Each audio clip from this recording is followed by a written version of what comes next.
Everyone, they're practicing how to get happiness. So we're experiencing an epidemic of despair in this country. Anxiety, depression, loneliness, and unfortunately suicides have increased in almost every single age group. Recent credible studies show that 40% of high school students feel persistently sad or hopeless, and 20% of them have thoughts of suicide from time to time. At the college level, 40% of the students say they're so depressed at times during the semester that they can't study, and 60% say they're lonely most of the time. Overall in this country, 21% of all adults are suffering from some form of mental illness. This is really disturbing news. I have 6 children, 3 of which have struggled with anxiety, depression, or serious mental illness. Mental health is a huge challenge. Life is hard. There's a lot of emotions to navigate. We're also experiencing an epidemic of incivility in this country. We live in a really divided time right now. Recent studies show that we're not spending as much time talking with our neighbors. We're not doing good deeds or favors for our neighbors. We don't trust our neighbors as much as we used to. And unfortunately, there's great animosity and even hatred between our political parties. We're divided over race, ethnicity, culture, religion, type of food you like. So what in the world's going on? Part of it is the way we interact today. I think it's a connection problem. There has been a total transformation of how we socially engage with each other. While social media has been a wonderful tool, it also has this other edge. So we all have more connections than we've ever had before, but we're also more isolated. We're not having the real warm, friendly, personal relationships where we talk to each other face to face, where we go to lunch, where we balance out each other's thoughts and we help each other when we need support. I've spent a number of years looking for proven principles that can increase our happiness, improve our relationships, and promote greater civility in our organizations and in our communities. And I've looked at 3 sources of knowledge.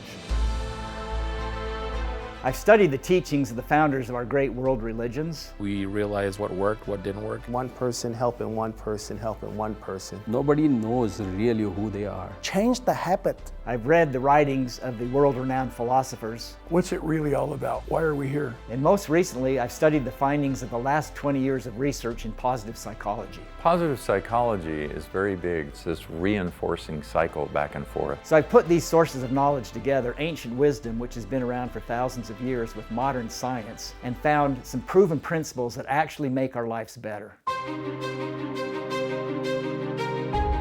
Are you tall or are you short? Are you fast or are you slow? Are you pretty or are you pretty ugly? Says who? Compared to what?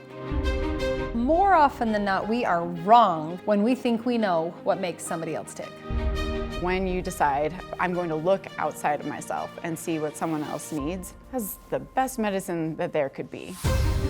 Oh, forgiveness is so important. And it's more important for you. And he saw Zachary and he just started shooting them. Zach was shot 3 times, but every one of Zach's shots were fatal. I really think if they would have let me at him, I think I could have done it at that time. That's how much hatred and anger I had in me. Now I love him. We really want to get him out of prison. As he said, give until it hurts, and your donations to your church don't count. Me personally, if I give, I feel very happy. He had some coffee, he raised her head up, it's like, hey, get up, I need you to move your body, get warm, get some coffee in you. It was a life-changing experience. The people we've interviewed are experts in these fields we're talking about.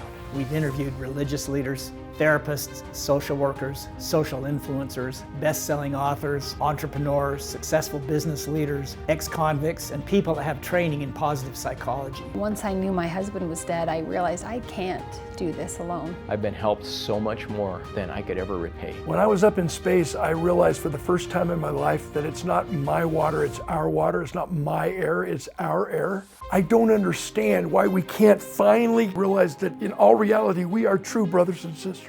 The people all around me in this world that have survived terrible, horrific, difficult, heartbreaking things, and they're still standing. And if they are, well, then I guess I can too.